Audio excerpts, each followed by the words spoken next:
निवेदन करूंगा कि प्लीज हमारे चैनल को जरूर सब्सक्राइब करें, जिससे सभी प्रकार के अपडेट्स आपको मिलते रहें और हमारे वीडियो को लाइक करना बिल्कुल भी ना भूलें। अंत में मुझे ज़रूर बताइएगा कि मेरा वीडियो कैसा लगा। यदि अच्छा लगा हो तो दोस्तों उसको शेयर, कमेंट्स और लाइक करना ना भूलें। तो चलिए शुरू करते हैं। आज का पहला प्रश्न है दोस्तों, भारत में पर्यावरण संरक्षण अधिनियम कब पारित किया गया? तो इसका उत्तर दोस्तों 1986 में काफ़ी बार पूछा जा चुका है परीक्षा में। दूसरा प्रश्न है, चिपको आंदोलन उत्तराखंड के किस जिले से प्रारंभ हुआ? तो इसका आंसर है दोस्तों ये चमोली जिले से प्रारंभ हुआ। तीसरा प्रश्न है, काजीरंगा राष्ट्रीय उद्यान किस राज्य में स्थित है? जो काजीरंगा राष्ट्रीय उद्यान है दोस्तों वो असम में स्थित है। अगले प्रश्न की ओर बढ़ते हैं। अगला प्रश्न है, वर्तमान में भारत में कितने राष्ट्रीय उद्यान है? तो दोस्तों वर्तमान में भारत में 103 राष्ट्रीय उद्यान है। अगला प्रश्न है, इंद्रावती राष्ट्रीय उद्यान किस राज्य में स्थित है? तो जो दोस्तों इंद्रावती राष्ट्रीय उद्यान है वो छत्तीसगढ़ में स्थित है। अगला प्रश्न है, मध्य प्रदेश के किस राष्ट्रीय उद्यान को प्रोजेक्ट टाइगर में सबसे पहले शामिल किया गया? बहुत ही अच्छा प्रश्न दोस्तों। तो इसका आंसर है कान्हा किसली, यानी मध्य प्रदेश के कान्हा किसली राष्ट्रीय उद्यान को प्रोजेक्ट टाइगर में सबसे पहले शामिल किया गया। अगला प्रश्न है, पलामू राष्ट्रीय उद्यान किस राज्य में स्थित है? जो पलामू राष्ट्रीय उद्यान है दोस्तों वो झारखंड में स्थित है। अगला प्रश्न है, फूलों की घाटी कहाँ स्थित है? जो फूलों की घाटी है दोस्तों वो उत्तराखंड में स्थित है। अगला प्रश्न है, 5 जून को विश्व पर्यावरण दिवस सबसे पहले किस वर्ष मनाया गया? ये तो सबको पता दोस्तों कि विश्व पर्यावरण दिवस 5 जून को मनाया जाता, पर वो सबसे पहले कब मनाया गया? तो सबसे पहले 1973 में मनाया गया। अगले प्रश्न की ओर बढ़ते हैं। 10वां प्रश्न है, भारत में वन महोत्सव दिवस कब मनाया जाता है?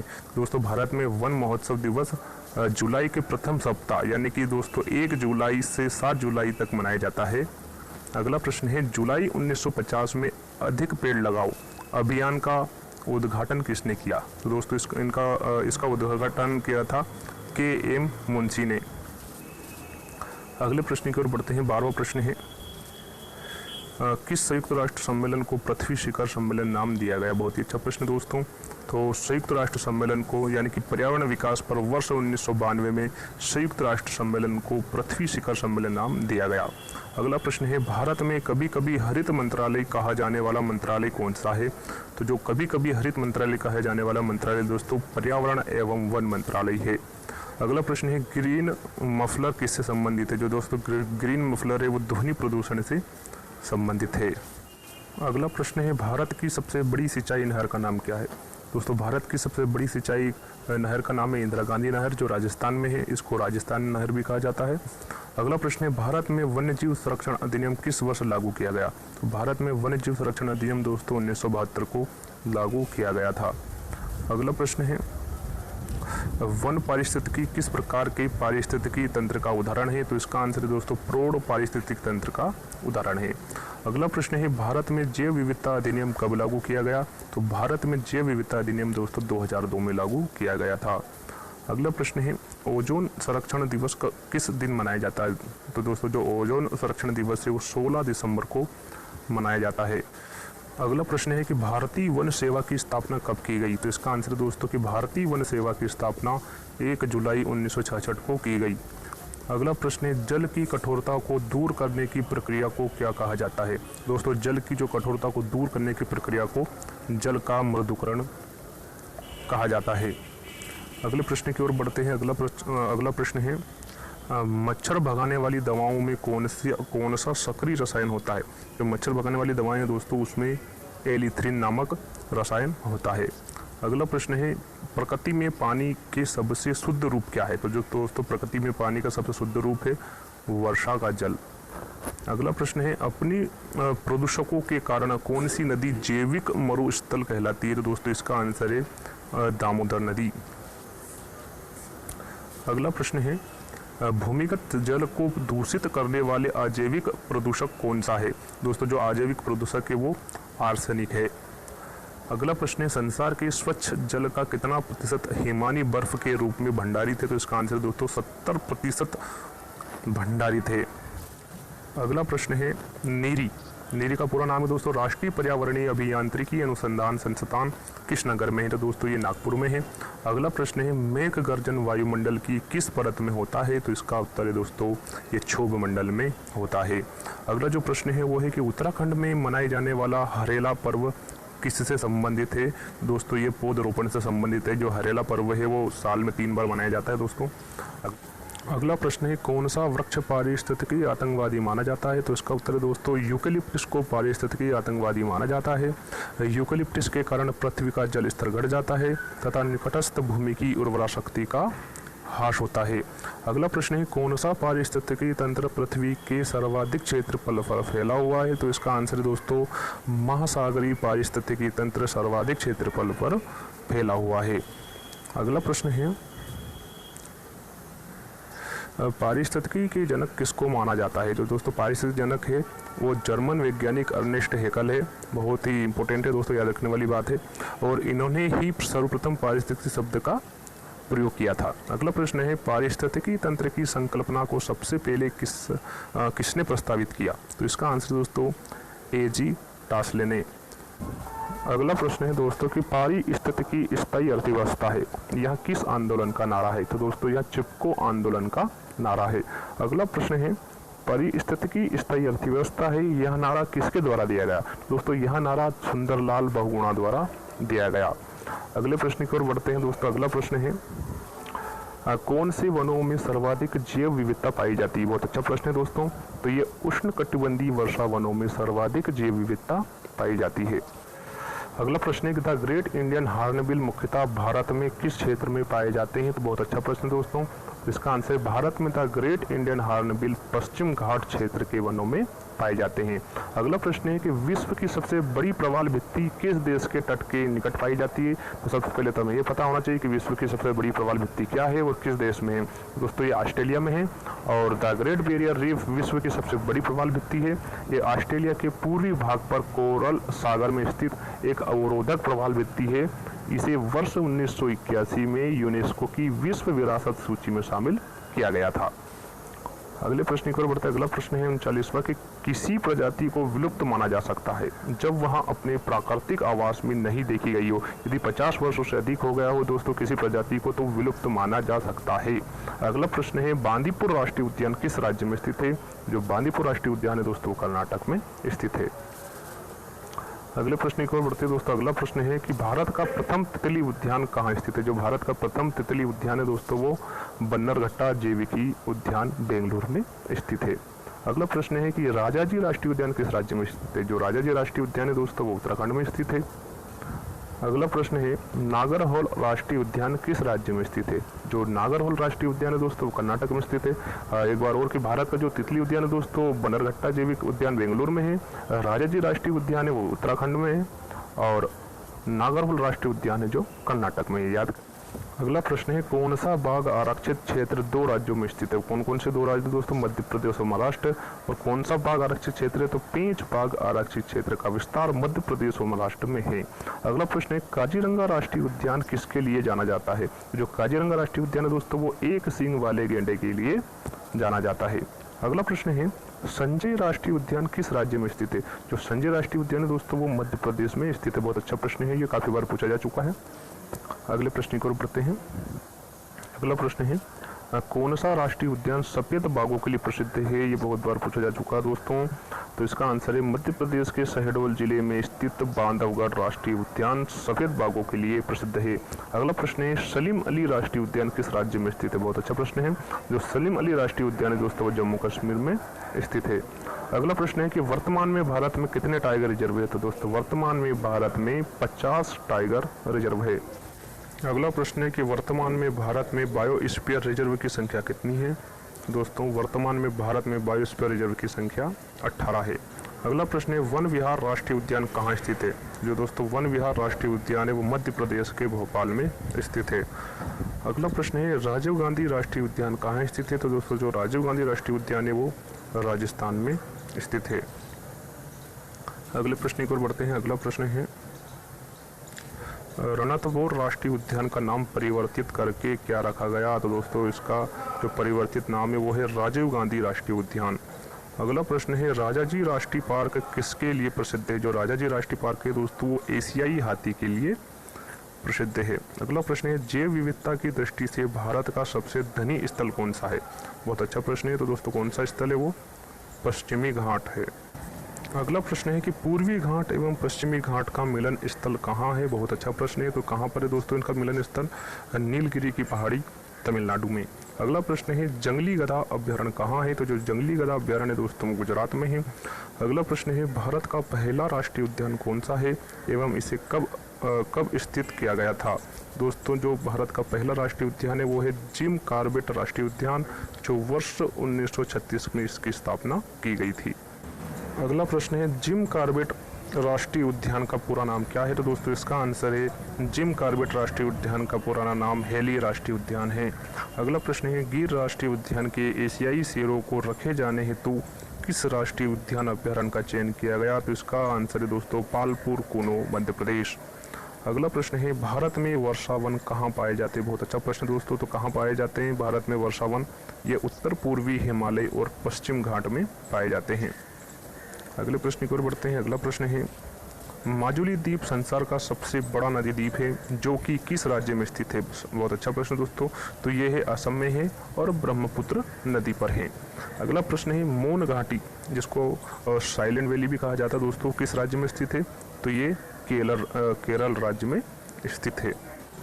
अगला प्रश्न है दाचीगाम अभ्यारण्य किसके लिए प्रसिद्ध है। दोस्तों पहले तो पता होना चाहिए कि दाचीगाम अभ्यारण्य कहाँ स्थित है। तो दाचीगाम अभ्यारण्य जम्मू कश्मीर में स्थित है और दाचीगाम अभ्यारण्य एकमात्र ऐसा अभ्यारण्य है जहाँ कश्मीरी महामृग हांगुल पाया जाता है। अगला प्रश्न है भारत में समुद्री गाय किस बायोस्फीयर रिजर्व में पाई जाती है। दोस्तों भारत में समुद्री गाय मन्नार की खाड़ी बायोस्फीयर रिजर्व में पाई जाती है।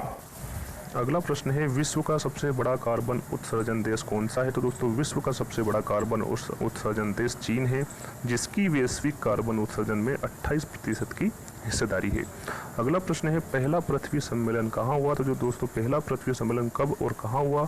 तो ये रियो डी जेनेरियो में 1992 में हुआ था। अगला प्रश्न है डॉप्सन इकाई का उपयोग कहाँ किया जाता है। दोस्तों जो इकाई इसका उपयोग कहाँ किया जाता है। तो इसका उपयोग ओजोन परत की मोटाई मापने में किया जाता है।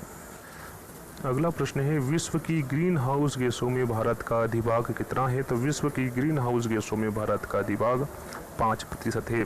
अगला प्रश्न है कार्बन क्रेडिट की संकल्पना किस सम्मेलन में उपजी। तो इसका आंसर है कार्बन क्रेडिट की संकल्पना क्योटो प्रोटोकॉल 1997 में उपजी। अगला प्रश्न है जैव विविधता शब्द का सर्वप्रथम प्रयोग कब और किसने किया। बहुत अच्छा प्रश्न है दोस्तों। तो इसका सर्वप्रथम प्रयोग वाल्टन जी रोजेन ने 1986 में किया। अगले प्रश्न की ओर बढ़ते हैं दोस्तों। अगला प्रश्न है कि राष्ट्रीय जैव विविधता प्राधिकरण का मुख्यालय भारत में कहाँ है। बहुत ही अच्छा प्रश्न है। तो दोस्तों चेन्नई में स्थित है। अगला प्रश्न है रेड डाटा बुक क्या है। बहुत ही मोस्ट आईएमपी प्रश्न है दोस्तों ये रेड डाटा बुक क्या है। तो जो रेड डाटा बुक है वो विलुप्त होने की कगार पर खड़ी संकटग्रस्त पौधों और पशुओं की सूची है। अगले प्रश्न के बारे में पढ़ेंगे दोस्तों। अगला प्रश्न है रेड डाटा बुक किस अंतर्राष्ट्रीय संगठन के द्वारा निकाली जाती है। दोस्तों ये प्रकृति संरक्षण के लिए अंतर्राष्ट्रीय संघ के द्वारा निकाली जाती है। इसका शॉर्टकट है दोस्तों IUCN। अगला प्रश्न है रेड डाटा बुक को पहली बार कब प्रदर्शित किया गया। तो दोस्तों इसका आंसर है रेड डाटा बुक को पहली बार 1966 में प्रदर्शित किया गया। अगला प्रश्न है कि जो रेड डाटा बुक में संकटापन्न जीवों को किस रंग से दर्शाया गया है। तो दोस्तों जो संकटापन्न जीव है उनको पिंक रंग से दर्शाया गया है। अगले प्रश्न की ओर बढ़ते हैं। अगला प्रश्न है संयुक्त राष्ट्र द्वारा कौन से दशक को जैव विविधता दशक घोषित किया गया। तो दोस्तों इसका आंसर है 2011 से 2020। अगला प्रश्न है रामसर संधि किससे संबंधित है। बहुत अच्छा प्रश्न है दोस्तों कि जो रामसर संधि है वो किससे संबंधित है। तो आर्द्र भूमियों संरक्षण व संवर्धन से संबंधित है। अगले प्रश्न की ओर बढ़ते हैं। अगला प्रश्न है विश्व आर्द्र दिवस कब मनाया जाता है। दोस्तों मैंने थोड़े से दिवस लिखे हुए हैं यहाँ पे, बहुत IMP है ये, तो उनको याद कर लेना अच्छे से कि विश्व आर्द्र दिवस कब मनाया जाता है। तो दोस्तों 2 फरवरी को मनाया जाता है। विश्व जल दिवस कब मनाया जाता है। दोस्तों जो विश्व दिवस है वो 22 मार्च को मनाया जाता है। और विश्व पृथ्वी दिवस कब मनाया जाता है दोस्तों। तो जो विश्व पृथ्वी दिवस है वो 22 अप्रैल को मनाया जाता है। काफ़ी बार पूछा जा चुका दोस्तों ये प्रश्न। अगला जो प्रश्न है वो है विश्व जैव विविधता संरक्षण दिवस कब मनाया जाता है। तो दोस्तों ये 22 मई को मनाया जाता है।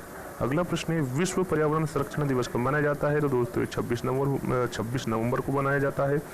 और अगला प्रश्न है कि विश्व प्रवासी पक्षी दिवस कब मनाया जाता है। दोस्तों ये प्रश्न बहुत मोस्ट टाइम पे ये बहुत बार पूछा जा चुका है कि विश्व प्रवासी पक्षी दिवस कब मनाया जाता है। तो ये मनाया जाता है दोस्तों 8 मई को। अगले प्रश्न की ओर बढ़ते हैं। अगला प्रश्न है कि विश्व वन्य प्राणी दिवस कब मनाया जाता है। जो विश्व वन्य प्राणी दिवस है दोस्तों 6 अक्टूबर को मनाया जाता है। ये 5-6 मैंने क्वेश्चन डाले हुए हैं दोस्तों ये दिवस के, तो अच्छे से याद कर लेना। अगला प्रश्न है भारत में विश्व की कितनी प्रतिशत जैव विविधता है। तो जो भारत में विश्व की 7 से 8% जैव विविधता है। अगला प्रश्न है राष्ट्रीय प्रवाल भित्ति अनुसंधान केंद्र कहाँ स्थित है। तो जो दोस्तों राष्ट्रीय प्रवाल भित्ति अनुसंधान केंद्र पोर्ट ब्लेयर में स्थित है। अगला प्रश्न है कि अंतर्राष्ट्रीय टाइगर दिवस कब मनाया जाता है। तो जो दोस्तों अंतर्राष्ट्रीय टाइगर दिवस है 29 जुलाई को मनाया जाता है। अगला प्रश्न है बायोस्फीयर रिजर्व शब्द का सर्वप्रथम प्रयोग किसने किया। दोस्तों इसका आंसर है कि बायोस्फीयर रिजर्व शब्द का सर्वप्रथम प्रयोग एडवर्ड सुएस ने किया। अगला प्रश्न है भारत में प्रोजेक्ट टाइगर कब शुरू किया गया। दोस्तों जो भारत में प्रोजेक्ट टाइगर 1973 में शुरू किया गया। अगला प्रश्न है कि भारत का राष्ट्रीय जैविक उद्यान कहाँ स्थित है। दोस्तों जो भारत का राष्ट्रीय जैविक उद्यान है वो नई दिल्ली में स्थित है। जो 92 प्रश्न है तो दोस्तों ने थोड़ा सा रिपीट हो गया कि भारत का सर्वप्रथम राष्ट्रीय उद्यान कौन सा है। तो अब मैं बता चुका हूँ जिम कॉर्बेट राष्ट्रीय उद्यान। अगला प्रश्न है नागरहोल राष्ट्रीय पार्क जो कर्नाटक में है को अन्य किस नाम से जाना जाता है। तो इसका आंसर है दोस्तों इसको राजीव गांधी नेशनल पार्क के भी नाम से जाना जाता है। अगले प्रश्न की ओर बढ़ते हैं। अगला प्रश्न है कि केरल में स्थित पेरियार अभ्यारण्य किस लिए प्रसिद्ध है। जो केरल में स्थित पेरियार अभ्यारण्य है दोस्तों जंगली हाथियों के लिए प्रसिद्ध है। अगला प्रश्न है यूनेस्को द्वारा मेन एंड बायोस्फीयर प्रोग्राम क्या है एवं इसकी शुरुआत कब हुई।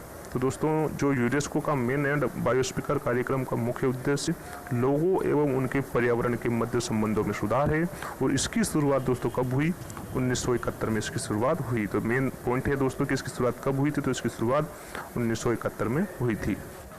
अगला प्रश्न है कि ग्रेट हिमालय राष्ट्रीय पार्क जिसे यूनेस्को ने विश्व धरोहर स्थल घोषित किया है कहाँ स्थित है। बहुत ही अच्छा प्रश्न दोस्तों। तो ये कहाँ है, ये हिमाचल प्रदेश में स्थित है। अगला प्रश्न है कि भारत में ताजे पानी की सबसे बड़ी झील कौन सी है। बहुत ही अच्छा प्रश्न दोस्तों। ताजे पानी की सबसे बड़ी झील कौन सी है, ये है लोकटक झील जो भारत में ताजे पानी की सबसे बड़ी झील है जो कहाँ स्थित है दोस्तों, ये मणिपुर में स्थित है। अगला प्रश्न है भारत में हाथी परियोजना कब शुरू की गई। बहुत ही अच्छा प्रश्न है कि भारत में हाथी परियोजना दोस्तों 1992 में शुरू की गई। अगला प्रश्न है मरुस्थल राष्ट्रीय उद्यान किसके लिए प्रसिद्ध है। जो मरुस्थल राष्ट्रीय उद्यान है दोस्तों वो किसके लिए प्रसिद्ध है, वो राजस्थान में स्थित मरुस्थल राष्ट्रीय उद्यान भारतीय सारंग के लिए प्रसिद्ध है। दोस्तों मरुस्थल राष्ट्रीय उद्यान कहाँ है, राजस्थान में है और किस लिए प्रसिद्ध है, भारतीय सारंग के लिए प्रसिद्ध है। अगला प्रश्न है भारत के किस राज्य में सर्वाधिक संख्या में वन्य जीव अभ्यारण्य है। तो भारत में मध्य प्रदेश में सर्वाधिक संख्या में वन्य जीव अभ्यारण्य है। अगला प्रश्न है भारत में स्थित कौन सा नेशनल पार्क विश्व का एकमात्र फ्लोटिंग नेशनल पार्क है। बहुत अच्छा प्रश्न दोस्तों। तो इसका आंसर आ जाएगा कि मणिपुर में स्थित। कहाँ पर स्थित है दोस्तों, ये मणिपुर में स्थित है। इसका क्या नाम है, इसका नाम है केईबुल लाजमाऊ नेशनल पार्क विश्व का एकमात्र फ्लोटिंग नेशनल पार्क है। अगला प्रश्न है कौन कौन सी गैसें ग्रीन हाउस प्रभाव के लिए उत्तरदायी है। तो इसका आंसर कौन कौन सी गैस है दोस्तों, वो carbon dioxide, methane, nitrous oxide, जलवाष्प और क्लोरोफ्लोरोकार्बन, ये जो गैस हैं ये ग्रीन हाउस प्रभाव के लिए उत्तरदायी है। अगले प्रश्न की ओर बढ़ते हैं। अगला प्रश्न है ग्लोबल वार्मिंग के लिए सर्वाधिक उत्तरदायी गैस कौन सी है। बहुत अच्छा प्रश्न है दोस्तों। जो ग्लोबल वार्मिंग है उसके लिए सर्वाधिक उत्तरदायी गैस कौन सी है, तो कौन सी है, कार्बन डाइऑक्साइड। अगला प्रश्न है जुगाली करने वाले पशु किस ग्रीन हाउस गैस को उत्पन्न करते हैं। तो दोस्तों इसका आंसर है कि जो जुगाली करने वाले पशु हैं वो मीथेन गैस को उत्पन्न करते हैं। अगला प्रश्न है ग्रीन हाउस गैसों की संकल्पना किसने दी थी। बहुत अच्छा प्रश्न है दोस्तों। ये ग्रीन हाउस गैसों की संकल्पना किसने दी थी, तो इसका आंसर है जोसेफ फोरियर ने। अगले प्रश्न की ओर बढ़ते दोस्तों। अगला प्रश्न है कि कौन सा राज्य भारत का प्रथम कार्बन मुक्त राज्य बन गया है। बहुत ही अच्छा प्रश्न है कि वो कौन सा राज्य है दोस्तों जो भारत का प्रथम कार्बन मुक्त राज्य बन गया है। तो इसका आंसर है दोस्तों हिमाचल प्रदेश। अगला प्रश्न है क्योटो प्रोटोकॉल क्या है। जो क्योटो प्रोटोकॉल है उसके बारे में बताना दोस्तों क्या है। तो यहाँ ग्लोबल वार्मिंग को कम करने के उपाय करने के लिए विभिन्न देशों के बीच करार है। अगला प्रश्न है मॉन्ट्रियल प्रोटोकॉल का संबंध किससे है? जो मॉन्ट्रियल प्रोटोकॉल है दोस्तों को उसका संबंध बताना है, तो वो मॉन्ट्रियल प्रोटोकॉल जो है ओजोन परत की संरक्षण से संबंधित है। अच्छा प्रश्न दोस्तों। अगला प्रश्न है, कौन सा वर्णक वनस्पति को पराबैंगनी किरणों के दुष्प्रभाव से बचाता है? बहुत ही अच्छा प्रश्न है दोस्तों। कौन सा वर्णक है? वो है कैरोटीनाइड वर्णक वनस्पति की पराबैंगनी किरणों के दुष्प्रभाव से बचाता है। अगला प्रश्न है, अंतर्राष्ट्रीय अम्ल वर्षा सूचना केंद्र कहाँ स्थापित किया गया? दोस्तों कहाँ स्थापित किया? ये ओस्लो में स्थापित किया गया। अगला प्रश्न है दोस्तों कि मेघा पाटेकर कौन है? ये नर्मदा बचाओ आंदोलन से संबंधित मेघा पाटेकर पर्यावरणविद एवं सामाजिक कार्यकर्ता हैं। अगला प्रश्न है कि राष्ट्रीय पर्यावरण शोध संस्थान कहाँ स्थित है? तो दोस्तों ये नागपुर महाराष्ट्र में स्थित है। अगला प्रश्न है, ग्रीन पीस क्या है? बहुत ही अच्छा प्रश्न है दोस्तों। ये जो ग्रीन पीस है दोस्तों वो पर्यावरण समर्थकों का एक अंतर्राष्ट्रीय संगठन है।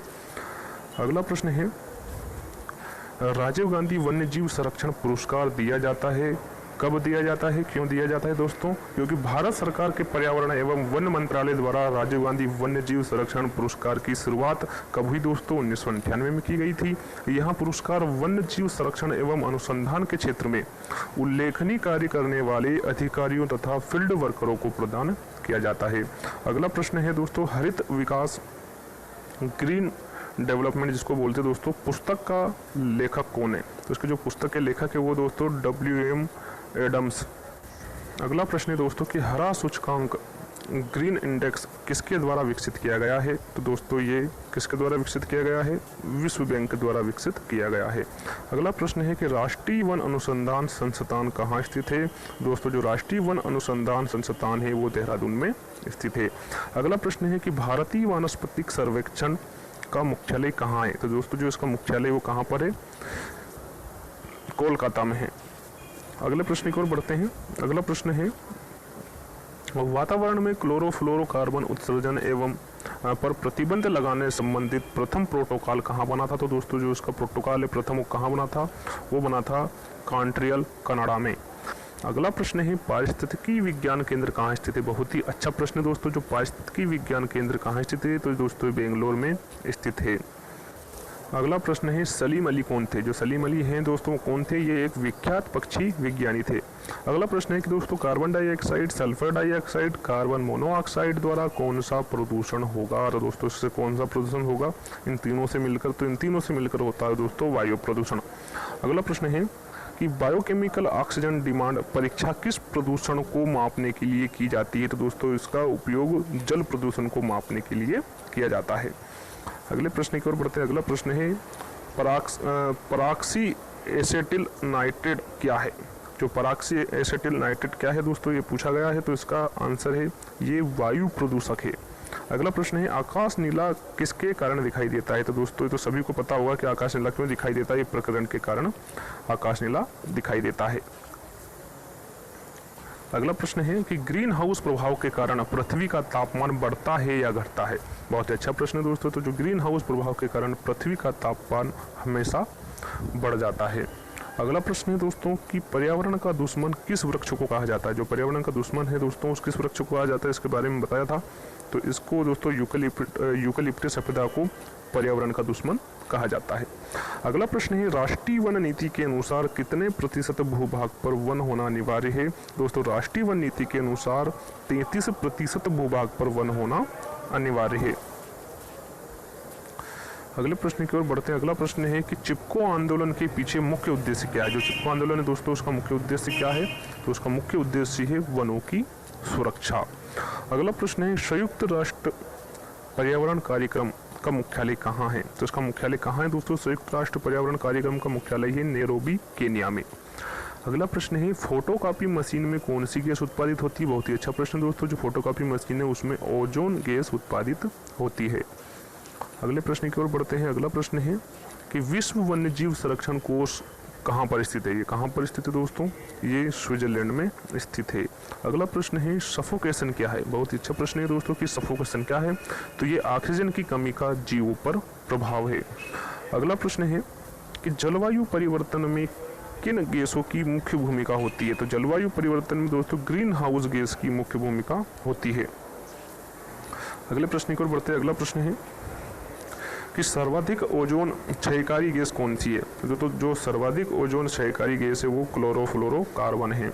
अगला प्रश्न है बायोटेक्नोलॉजी पार्क कहाँ स्थित है। जो बायोटेक्नोलॉजी पार्क है दोस्तों वो कहाँ पर स्थित है, वो लखनऊ में स्थित है। अगला प्रश्न है भविष्य का ईंधन किसे कहा जाता है। बहुत ही अच्छा प्रश्न दोस्तों कि भविष्य का ईंधन हाइड्रोजन को कहा जाता है। अगला प्रश्न दोस्तों कि पर्यावरण का रक्षा कवच किसे कहा जाता है। बहुत ही अच्छा प्रश्न दोस्तों कि पर्यावरण का रक्षा कवच ओजोन परत को कहा जाता है। अगला प्रश्न है कि विश्व का सबसे प्रदूषित नगर कौन सा है। तो इसका उत्तर दोस्तों मेरे कमेंट्स बॉक्स में आपको देना है कि विश्व का सबसे प्रदूषित नगर कौन सा है। अगला प्रश्न है जल प्रदूषण को मापने के लिए कौन सा परीक्षण किया जाता है। बहुत ही अच्छा प्रश्न है। तो जल प्रदूषण को मापने के लिए बायोकेमिकल ऑक्सीजन डिमांड का परीक्षण किया जाता है। अगले प्रश्न की ओर बढ़ते हैं। अगला प्रश्न है देश का पारिस्थितिकी अनुसंधान एवं प्रशिक्षण केंद्र कहाँ स्थित है। तो दोस्तों ये कहाँ स्थित है, ये बेंगलोर कर्नाटक में स्थित है। अगला प्रश्न है भारत का पर्यावरण शिक्षा केंद्र कहाँ स्थित है। बहुत ही अच्छा प्रश्न है कि भारत का पर्यावरण शिक्षा केंद्र कहाँ स्थित है। तो इसका आंसर दोस्तों ये अहमदाबाद गुजरात में स्थित है। अगला प्रश्न है सर्वप्रथम हरित ग्रह प्रभाव यानी ग्रीन हाउस इफेक्ट को बताने वाला वैज्ञानिक कौन था। बहुत ही अच्छा प्रश्न दोस्तों, कौन था वो वैज्ञानिक। तो उस वैज्ञानिक का नाम था आर्थिनियस। अगला प्रश्न दोस्तों कि भारत में पर्यावरणीय योजना हेतु कौन सा संगठन कार्य करता है। बहुत ही अच्छा प्रश्न है दोस्तों, उसके बारे में बता चुका हूँ। तो नेरी का दोस्तों पूरा नाम होता है राष्ट्रीय पर्यावरणीय अभियांत्रिकी अनुसंधान संस्थान। अगला प्रश्न है किस नदी में गेवेलिस घड़ियाल बहुतायत में पाया जाता है। कौन सी नदी दोस्तों, वो गंगा नदी है। अगला प्रश्न है भारत में मरुस्थल की राजधानी किसे कहा जाता है। दोस्तों भारत में मरुस्थल की राजधानी जैसलमेर को कहा जाता है। अगला और लास्ट प्रश्न है दोस्तों 147वां स्वर्णिम क्रांति किससे संबंधित है। बहुत ही अच्छा प्रश्न दोस्तों, जो स्वर्णिम क्रांति है उद्यान कृषि से संबंधित है। तो दोस्तों 147 प्रश्न थे। आज का वीडियो कैसा लगा प्लीज़ मेरे कमेंट्स बॉक्स में बताइएगा। और यदि आपने अभी तक मेरे चैनल को सब्सक्राइब नहीं किया है तो प्लीज़ सब्सक्राइब कर लीजिए और बेल आइकन को दबाइए जिससे कि आपको लेटेस्ट वीडियो मिलते रहे। धन्यवाद। निवेदन करूंगा कि प्लीज हमारे चैनल को जरूर सब्सक्राइब करें जिससे सभी प्रकार के अपडेट्स आपको मिलते रहें और हमारे वीडियो को लाइक करना बिल्कुल भी ना